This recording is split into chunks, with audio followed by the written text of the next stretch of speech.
नमस्कार दोस्तों। आज है 28 अगस्त और स्वागत है आपका आपके अपने चैनल रॉयल एमपी में। यहाँ पर आप सुनते हैं मध्य प्रदेश की सभी महत्वपूर्ण खबरें। खबरों की शुरुआत करते हैं मुख्य समाचारों से। प्रदेश में कोरोना संक्रमितों की संख्या 56,000 के पार, लगभग 44,000 से अधिक संक्रमित हुए स्वस्थ। केंद्रीय सूचना और प्रसारण मंत्री प्रकाश जावड़ेकर ने कहा, फेक न्यूज पर अंकुश के लिए सरकार ने जांच दल गठित किया। रक्षा मंत्री राजनाथ सिंह ने एनसीसी कैडेटों के लिए मोबाइल ट्रेनिंग ऐप का शुभारंभ किया। राष्ट्रीय परीक्षा एजेंसी देश में पहली बार होटल प्रबंधन संस्थानों में प्रवेश के लिए 29 अगस्त को आयोजित करेगी ऑनलाइन परीक्षा। और बंगाल की खाड़ी में बने कम दबाव के कारण बालाघाट, टीकमगढ़, सागर जिलों में भारी बारिश की चेतावनी। खबरों पे चलते हैं विस्तार से। प्रदेश में अब तक कोरोना संक्रमितों की संख्या 56,000 से अधिक हो गई है। वहीं 44,000 से अधिक संक्रमित स्वस्थ हो चुके हैं। भोपाल में कल 153 नए मामले सामने आए हैं। अब यहां संक्रमितों की संख्या बढ़कर 10,000 के करीब पहुंच गई है। इनमें से 8,115 मरीज स्वस्थ हो चुके हैं।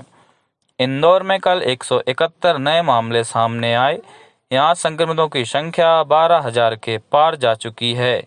इनमें से 8,490 मरीज स्वस्थ हो चुके हैं। जबलपुर में कल 126 मरीज मिले।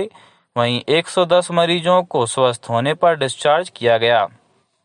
यहां कुल मरीजों की संख्या 2,657 हो गई है। उज्जैन जिले में 34 लोगों की रिपोर्ट पॉजिटिव आई है। वहीं होशंगाबाद में कल एक व्यक्ति की कोरोना से मौत हो गई। यहां 21 नए संक्रमितों के साथ मरीजों की संख्या 515 हो गई है। इनमें से 373 लोग स्वस्थ हो चुके हैं। शाजापुर में कल 8 नए मरीज सामने आए हैं। इनमें से 2 पुलिसकर्मी भी हैं। देवास में 11 नए मरीज मिलने से संक्रमितों की संख्या 645 हो गई। इनमें से 529 व्यक्ति स्वस्थ हो चुके हैं। खंडवा में कल 15 लोगों की रिपोर्ट पॉजिटिव आई। शहडोल जिले में कल 38 नए मामले सामने आने से संक्रमितों की संख्या 477 हो गई, जिनमें से 271 व्यक्ति ठीक हो चुके हैं। छिंदवाड़ा के पांडुरना में आज एक व्यक्ति की कोरोना से मौत हो गई। जिले में ये 6वीं मौत है। यहाँ कुल 12 नए कोरोना मरीज मिले हैं। अशोकनगर में कल 4 नए कोरोना पॉजिटिव मिले। यहाँ कुल संक्रमितों की संख्या 172 हो गई। इनमें से 138 लोग स्वस्थ हो चुके हैं। सूचना और प्रसारण मंत्री प्रकाश जावड़ेकर ने कहा कि फेक न्यूज पेड न्यूज से भी अधिक खतरनाक है। औद्योगिक संस्था internet and mobile association of India IAMAI द्वारा आयोजित एक वर्चुअल समारोह को संबोधित करते हुए श्री जावड़ेकर ने कहा कि फेक न्यूज से शांति भंग होने की बहुत अधिक संभावना होती है। उन्होंने कहा कि सामाजिक मीडिया मंच पर जनमत को भ्रमित करने का रुझान जनसाधारण के लिए बहुत खतरनाक है। उन्होंने कहा कि सरकार ने फेक न्यूज पर अंकुश के लिए वास्तविक जांच दल गठित की है, जो डिजिटल माध्यम पर पेश की गई सूचनाओं की जांच पड़ताल करेगा।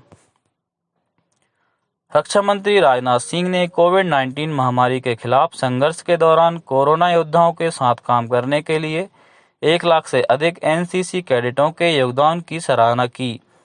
वे कल नई दिल्ली में राष्ट्रीय कैडेट कोर महानिदेशालय के DG NCC mobile training app का उद्घाटन कर रहे थे। इस ऐप के माध्यम से एनसीसी कैडेटों को देशव्यापी ऑनलाइन प्रशिक्षण दिया जाएगा। इस अवसर पर श्री सिंह ने कहा कि एनसीसी में एकता, अनुशासन और राष्ट्र सेवा की शिक्षा प्रदान की जाती है।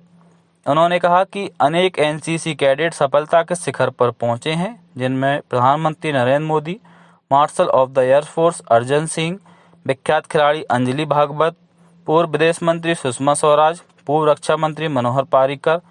कोविड-19 से संबंधित प्रतिबंधों के मद्देनजर एनसीसी कैडेटों का प्रशिक्षण भी प्रभावित हुआ है। रक्षा मंत्री ने कहा कि निकट भविष्य में स्कूलों और कॉलेजों की खुलने की संभावना नहीं है, इसलिए डिजिटल माध्यम से एनसीसी कैडेटों के प्रशिक्षण दिए जाने की जरूरत है।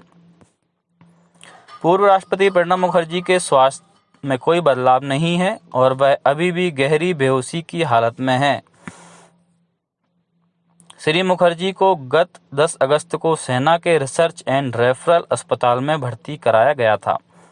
अस्पताल ने कल मेडिकल बुलेटिन जारी कर कहा, श्री मुखर्जी गहरी बेहोशी में और वेंटिलेटर पर हैं। उनके फेफड़ों में संक्रमण और गुर्दे में गड़बड़ी का उपचार किया जा रहा है। उनका रक्तचाप और दिल की धड़कन आदि स्थिर है।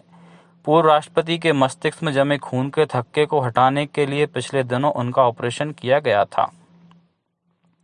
भारतीय स्टेट बैंक के योनो कृषि ऐप से देश के करोड़ों किसान अब बीज खरीद सहित सरकारी योजनाओं तथा बैंक की सुविधाओं का लाभ ले सकेंगे। कृषि मंत्री नरेंद्र सिंह तोमर ने बुधवार को भारतीय कृषि अनुसंधान परिषद के भारतीय बागवानी अनुसंधान संस्थान IIHR बेंगलुरु के बीज पोर्टल का भारतीय स्टेट बैंक के योनो कृषि ऐप के साथ एकीकरण कर लोकार्पण किया। इस अवसर पर भारतीय स्टेट बैंक के अध्यक्ष रजनीश कुमार विशेष रूप से उपस्थित थे। दोनों ऐप के एकीकरण से देश के करोड़ों किसान बीज खरीद सहित सरकारी योजनाओं तथा बैंक की विविध सुविधाओं का लाभ डिजिटली ले सकेंगे। कृषि मंत्री कमल पटेल ने सीहोर के इछावर में कल एक खेत में पहुंचकर सोयाबीन की फसल देखी और किसानों से चर्चा की। राष्ट्रीय परीक्षा एजेंसी NAT द्वारा देश में पहली बार 29 अगस्त को देश भर के होटल प्रबंधन संस्थाओं में प्रवेश के लिए ऑनलाइन प्रवेश परीक्षा आयोजित की जा रही है। होटल प्रबंधन, खान-पान, प्रौद्योगिक एवं पोषण आहार संस्थान भोपाल के प्राचार्य आनंद कुमार सिंह ने आकाशवाणी को बताया कि परीक्षा के दौरान कोरोना संक्रमण से बचाव के पूरे इंतजाम किए गए हैं। गृह मंत्री नरोत्तम मिश्रा ने कल कहा कि प्रदेश में यूरिया और राशन की कालेबाजी करने वाले सीधे जेल भेजे जाएंगे। श्री मिश्रा ने ट्वीट कर कहा, यदि किसी क्षेत्र में यूरिया या राशन की कालाबाजारी पाई गई तो उस क्षेत्र के जिम्मेदार अधिकारियों के खिलाफ कार्रवाई होगी। जबलपुर जिले के केंद्रीय जेल में पिछले 12 दिनों में 45 कोरोना मरीज मिलने की घटना के बाद आज इस मामले की जांच के लिए अपर कलेक्टर की अध्यक्षता में 3 सदस्यीय कमेटी गठित की गई, जो जांच के बाद व्यवस्था से संबंधित निर्णय लेगी। केंद्रीय जेल में सुरक्षा की दृष्टि से क्वारंटाइन सेंटर बनाया गया है। इसमें नए आने वाले कैदियों को रखकर उनकी सैंपलिंग करवाई जाती है, लेकिन समय पर रिपोर्ट नहीं मिलने के कारण कैदियों को 3 दिन बाद जेल में शिफ्ट कर दिया जाता है।